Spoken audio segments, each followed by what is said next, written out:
Evening Story. I used to work at a small company where one of my colleagues, let's call him John, was constantly mistreated by our boss. Despite being one of the most productive employees, John was always belittled and criticized for small mistakes. The worst part was that our boss would often take credit for John's work, leaving him feeling completely undervalued. After months of this treatment, John had had enough. He began secretly documenting all of his work and keeping track of his accomplishments. He also started to subtly sabotage our boss's projects by leaving out important details or providing incorrect information. Eventually, our boss's incompetence was exposed and he was fired from the company. John was promoted to his position and received the recognition he deserved for all of his hard work. While I don't condone John's actions, it was satisfying to see him finally get the revenge he deserved. It goes to show that sometimes, karma really does come back around.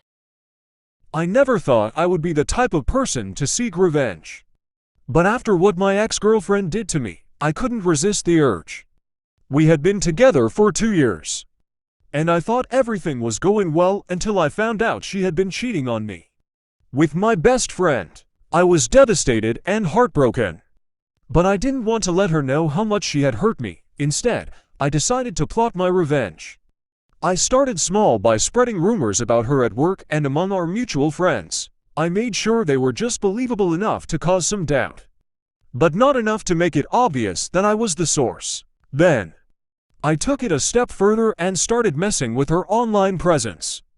I created fake social media profiles and started catfishing her. I would message her from different accounts pretending to be guys who were interested in her. And then I would ghost her or say something hurtful to mess with her head. It wasn't until I saw how much I was affecting her that I started to feel guilty. I realized that what I was doing was wrong, and it wasn't going to fix anything, so I stopped and moved on with my life. Looking back, I regret what I did, and I hope she can forgive me. I learned that revenge isn't the answer and that it only causes more harm than good. One time in high school, there was a girl named Sarah who was constantly bullied by a group of popular girls. They would make fun of her clothes, her hair, and even her family. Sarah tried to ignore them and focus on her studies, but it was hard when they would constantly corner her in the halls or make fun of her in front of others. One day, Sarah had enough. She decided to take matters into her own hands and get revenge on the bullies. She found out that one of the girls, Lisa, had a severe peanut allergy. So, Sarah went to the store and bought a bunch of peanut butter cups. She then crushed them up and put them in Lisa's water bottle. The next day at school, Lisa started to feel sick. Her throat was closing up, and she could hardly breathe.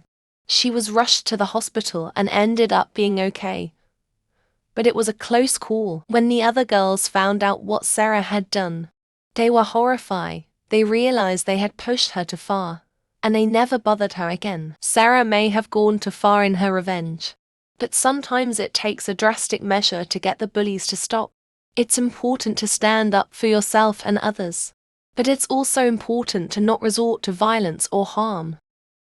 It was my sophomore year in college when I met my now ex-girlfriend, Emily. She was a beautiful and smart girl, but I soon found out that she had a dark side. After we had been dating for a few months, Emily started to become very controlling and possessive. She didn't like it when I would hang out with my friends or talk to other girls, even if they were just classmates. I tried to reason with her and talk about how I felt, but she would always turn it around and make it seem like I was the one in the wrong. One day, I decided enough was enough and broke up with her. I thought that would be the end of it, but I was wrong. Emily started to spread rumors about me around campus, saying that I had cheated on her and that I was a terrible person. She even went as far as to create fake social media accounts and send messages to my friends, trying to turn them against me. I was devastated and didn't know what to do. But then I came up with a plan for revenge. I started to gather evidence of all the terrible things Emily had done to me and compiled it into a document. I then sent it to her parents and the university administration, detailing her lies, manipulation, and harassment. It wasn't long before Emily was expelled from the university, and her parents cut off all contact with her. I had finally gotten my revenge. But at what cost? It all started when John's girlfriend, Rachel, broke up with him out of nowhere. John was devastated and couldn't understand why Rachel would end things so abruptly. He tried to talk to her about it, but she refused to give him any closure. Months went by, and John couldn't shake the feeling that something wasn't right. He began to suspect that Rachel had cheated on him with one of his close friends, Mike. John decided to do some investigating and discovered that his suspicions were true. John was furious and decided he needed to get revenge. He didn't want to confront Rachel or Mike directly, so he came up with a plan. John created a fake social media account and added Rachel and Mike as friends. He then began to monitor their conversations and slowly gather incriminating evidence. John found out that Rachel and Mike were still seeing each other behind his back and had been lying to him about it for months. John was livid and knew he had to act fast before Rachel and Mike could hurt anyone else. He anonymously sent all of the evidence he had gathered to Rachel's boss, who promptly fired her for engaging in inappropriate behavior with a coworker. Mike's girlfriend also found out about the affair and broke up with him. John finally had the closure he needed, but he still couldn't shake the anger and hurt he felt. He decided to continue his revenge by posting the evidence publicly on social media, exposing Rachel and Mike for who they really were. The post went viral, and Rachel and Mike became the laughingstock of their community. John finally felt like he had gotten the justice he deserved. However, as time passed, John began to realize that his revenge had only caused more pain and hurt. He had become consumed by his anger and had lost sight of what was truly important in life. He eventually came to regret his actions and vowed never to seek revenge again. I used to work for a big corporation where office politics were the norm. My boss was a manipulative and ruthless person who would do anything to get ahead, even if it meant throwing his own team members under the bus. He had a particular dislike for me, and would often give me the worst projects and blame me for things that were out of my control. One day, I found out that my boss was embezzling money from the company. He had been using his position to siphon off funds into a personal account. I was shocked and angry that he would do something like this, and I knew I had to take action. I spent the next few weeks gathering evidence, including emails and financial records. I made sure to be discreet and not raise any suspicion, but it wasn't easy. My boss was always on guard, and I had to work extra hard to cover my tracks. Finally, I had enough evidence to bring my boss down. I anonymously reported him to the authorities and also provided the evidence to the company's board of directors. It wasn't long before my boss was fired and arrested for embezzlement. But my revenge didn't end there. I also made sure that my boss's reputation was tarnished beyond repair. I leaked the news to the media, and the story quickly made headlines. I even created fake social media accounts to spread rumors about him. The fallout was immense. My boss lost everything: his job, his reputation, and his family. He even attempted suicide, but thankfully he survived. As for me, I was promoted to his position and given a substantial raise. One day, Sarah was sitting in her apartment, scrolling through social media, when she received a message from her ex-boyfriend, Jake. It had been years since they had broken up, and Sarah had moved on with her life. However, Jake's message brought up a lot of old memories and feelings, and Sarah found herself getting angry and upset. Jake's message was short and to the point. He wanted to apologize for the way he had treated Sarah during their relationship. He admitted that he had been immature and selfish, and that he regretted hurting her. Sarah was surprised by the message, but at the same time, she didn't know if she was ready to forgive Jake. Over the next few days, Sarah thought a lot about Jake's message. She talked to her friends about it, and they encouraged her to let go of the past and move on. But Sarah couldn't shake the feeling that Jake didn't deserve to be forgiven so easily. Finally, she came up with a plan for revenge. She knew that Jake was a huge fan of a certain sports team. So she went online and ordered a bunch of merchandise from their biggest rival. She had it all shipped to Jake's house, along with a note that read, "I hope this reminds you of all the times you disappointed me." Jake was confused and angry when he received the package. But Sarah felt a sense of satisfaction knowing that she had gotten her revenge. However, her satisfaction was short-lived when she realized that she had stooped to Jake's level by seeking revenge. In the end, Sarah decided to reach out to Jake and forgive him for what he had done.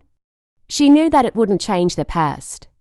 But she didn't want to carry the weight of anger and resentment down with her anymore. Jake was grateful for Sarah's forgiveness, and they were able to move on as friends. It all started when I was working at a coffee shop, and there was this one regular customer who always seemed to be in a bad mood. He would come in every day and order the same thing, a black coffee with no cream or sugar. But he would always be so rude to me and my coworkers, and we could never figure out why. One day, after weeks of dealing with his bad attitude, I finally asked him what was wrong. He told me that he used to work at a coffee shop himself, but he was fired because of a misunderstanding with his manager. He never got over it, and he felt like every time he came into a coffee shop, he was being judged by the staff. I felt bad for him, and I tried to be extra nice to him whenever he came in after that, but he still seemed to be in a bad mood all the time. A few months later, I quit my job at the coffee shop and started working at a new restaurant. I thought I had seen the last of that rude customer, but one day, he walked in the door. He recognized me immediately and started yelling at me, telling me that I was a terrible barista and that I didn't deserve to have a job. I was taken aback by his anger, but I tried to calm him down and explain that I didn't work there anymore. But he wouldn't listen, and he just kept getting angrier and angrier. I didn't know what to do, so I just walked away from him and went into the back of the restaurant. That's when I came up with a plan for revenge. I went onto social media and created a fake account pretending to be a food critic. I wrote a scathing review of the coffee shop where I used to work, saying that the coffee was terrible and the service was even worse. I made sure to mention the rude customer and how he made the experience even more unpleasant. The review went viral, and soon, people all over the city were talking about it. The coffee shop's business suffered, and they eventually had to close down. I felt a sense of satisfaction knowing that the rude customer had finally gotten what he deserved. It might have been a strange way to get revenge, but it worked. Looking back on it now, I realize that revenge isn't always the best option, but in that moment, it felt like the only way to make things right.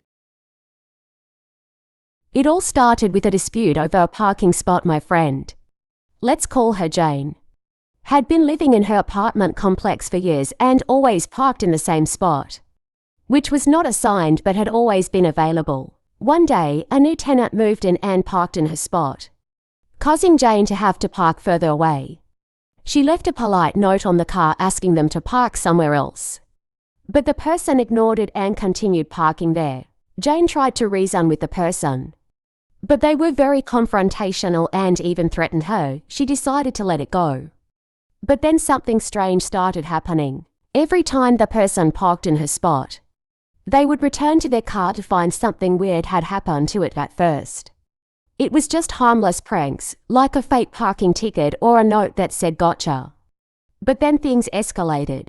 The person eventually moved out of the complex, and Jane was never caught. She later admitted to her friends what she had done, and they were shocked but also amused by her strange revenge. But the final straw was when the person came out to find their car had been covered in peanut butter and birdseed, attracting a flock of seagulls that had completely destroyed the vehicle. It turned out that Jane had been behind all of the strange occurrences. She had started out with harmless pranks, but the more the person refused to move their car, the more vindictive Jane became. She never intended to harm the person or their property, but things had gotten out of hand. The person's tires were mysteriously deflated multiple times, even when there was no visible puncture. Then, their car was keyed in the shape of a giant X. The next week, the car had been egged and there was a note that said "I told you to move." They convinced her to never take things that far again, and to instead confront issues head-on in the future.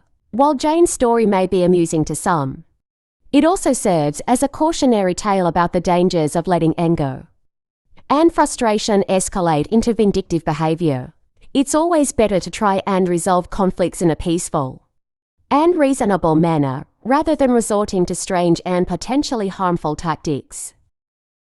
Once upon a time, there was a girl named Sarah who had a best friend named Emily. They had been inseparable since childhood and had shared everything with each other. However, as they grew older, Emily became more and more jealous of Sarah's success and popularity. Sarah didn't realize this until one day she caught Emily spreading rumors about her and trying to turn their mutual friends against her. At first, Sarah was devastated, but she quickly realized that she needed to take action to protect herself and clear her name. She turned to Reddit for advice on how to deal with the backstabbing friend, and the response was overwhelming. People shared their own stories of betrayal and offered words of support and encouragement. Sarah was determined to get revenge on Emily, but she didn't want to sink to her level by spreading rumors or causing drama. Instead, she decided to take a more subtle approach. She began to distance herself from Emily, but still kept up appearances of being friendly when they were around other people. Sarah also started working on herself,